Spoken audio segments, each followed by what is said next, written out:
একটা ড্রাগন আসলে 200 থেকে 300 গ্রাম অথবা 350 400 গ্রাম স্বাভাবিক ন্যাচারাল কায়দায় হতে পারে। তার বেশি যদি বড় হয় সেটাকে আপনারা ওই যে শুনেছেন টনিক নামে একটা জিনিস ব্যবহার করে। টনিকটা হচ্ছে এদেশে তৈরি, এদেশেই উৎপাদিত জিনিস, তার নাম হচ্ছে প্লানোফিক্স। প্লানোফিক্সটা ফলে মারলে ফলটা মেয়াদে উত্তীর্ণ হয়ে অনেকদিন রাখা যায়, 2 মাস 3 মাস করে রাখা যায়। এই টাইমের ভিতরে ফলটা আসলে অনেক বড় হয়। বড় হওয়ার পরে আপনার এটা ওজন হয়ে যায়। আসলে ওইটা দেওয়া ঠিক না, ওটা দেওয়া ঠিক না, মানবদেহে কোনো ক্ষতি না ওটা। আসসালামু আলাইকুম সম্মানিত দর্শক শ্রোতা, এই মুহূর্তে আমরা দাঁড়িয়ে আছি একজন কৃষি উদ্যোক্তার ড্রাগন ভুঁইতে। তো আমরা শুনবো আসলে ড্রাগন ভুঁইতে কি পরিমাণ কেমন চাষ হচ্ছে, কেমন লাভ হচ্ছে, এই বিষয়ে আমরা কথা বলবো ড্রাগন চাষের সাথে।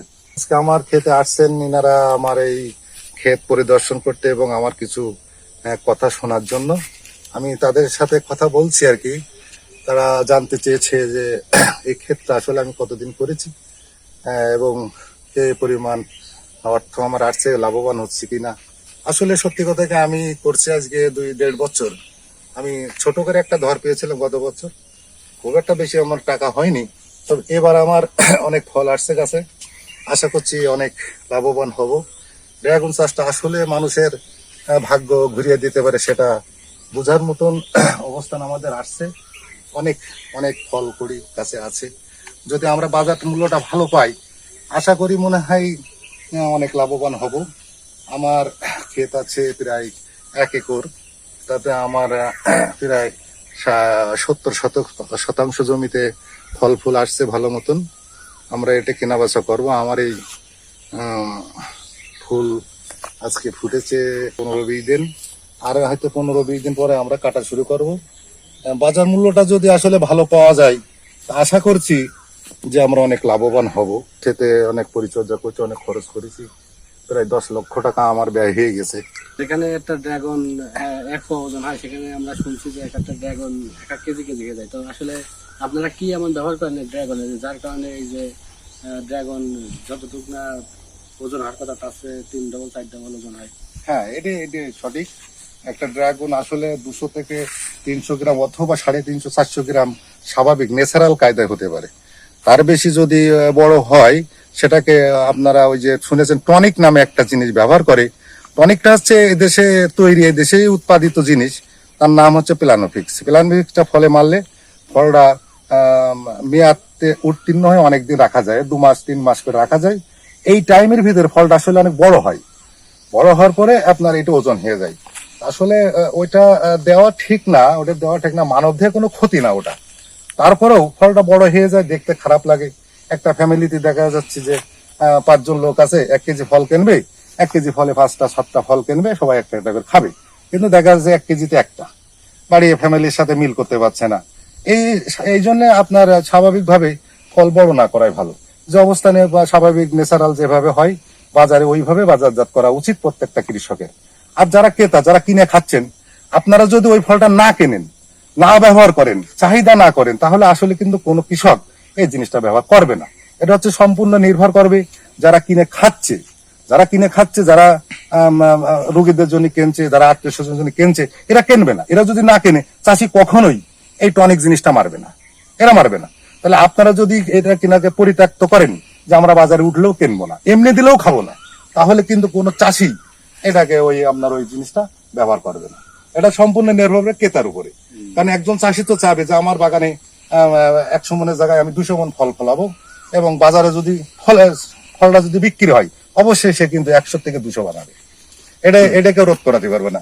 সম্পূর্ণ রোধ করাতে হবে যারা ক্রেতা, যারা কিনে খাচ্ছে, যারা ব্যবহার করছে, যারা বিদেশে দিচ্ছে, তাদের উপরে নির্ভর করবে। এর জন্য আমার আকুল আবেদন, যারা এই ফলটা কিনে খাচ্ছেন তারা কখনোই টনিক মারা ফল কিনবেন না, তাহলে কোনো কৃষক এই ফলে টনিক দেবে না। আর আজকে এই মনে করেন যে একটা ক্ষেত তৈরি করতে, 1 বিঘা ক্ষেত তৈরি করতে একটা চাষে 4 লক্ষ টাকা 5 লক্ষ টাকা ব্যয় হয়ে যাচ্ছে। এখন যদি এই ফলে যদি ধস নামে, এর মার্কেটে ধস নামে, তাহলে একটা কৃষক, বাংলাদেশ সমস্ত কৃষক শেষ হয়ে যাবে। অনেকে জমা জাতি বন্ধক থেকে বেঁচে কিনে ঋণ করে এই ক্ষেতগুলো করেছে। উচিত যে যারা ক্রেতারা কিনবেন না। আমার একটি হচ্ছে মানে একটা সঠিক সিদ্ধান্ত, তাহলে এর উপরে কেউ নজরদারি করতে পারবে না। ছোটবেলার থেকে আমি চাষবাসে আমার একটা নজর আমি করি। আমি ছোটবেলা থেকে চাষ করি, চাষের প্রতি আমার খুব আগ্রহ। আমি বিভিন্ন রকম চাষ করি। আমার এই ড্রাগন ক্ষেত আছে, আমার পেয়ারা ক্ষেত আছে, আমার আরো অনেকগুলো ক্ষেত আছে। আমি ফলের বাগানই করি এবং আল্লাহ আমার এতে অনেক ভালো রেখেছে। আমি সফলতা পেয়েছি। আমি আশা করি আমি আরো ভবিষ্যতে আরো বাড়াবো। যদি মার্কেটটা নষ্ট না হয় তাহলে আমি আরো ড্রাগন ক্ষেত বাড়াবো। তো ড্রাগন আপনি কতটুকু লাগাইছেন? আমি নতুন চাষি, তো আমি পুরোনো না নতুন, তো আমি 1 একর লাগাইছি।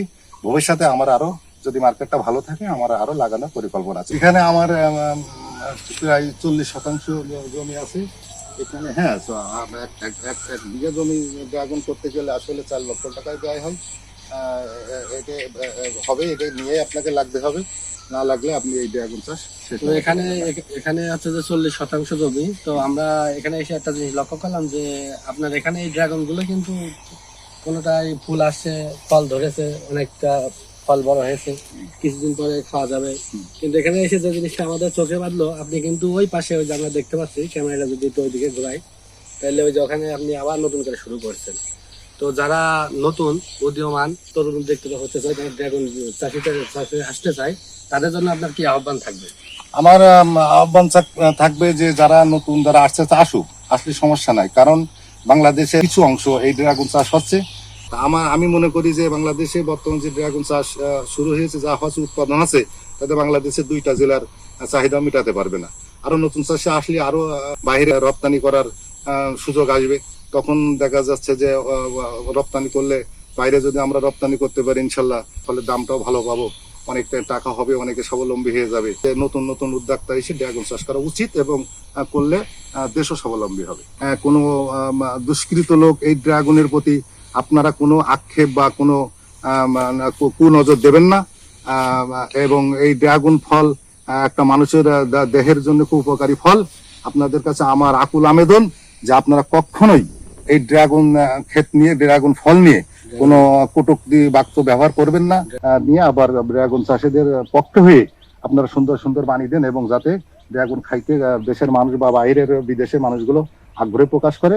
আপনাদের কাছে এটাই আমার অনুরোধ।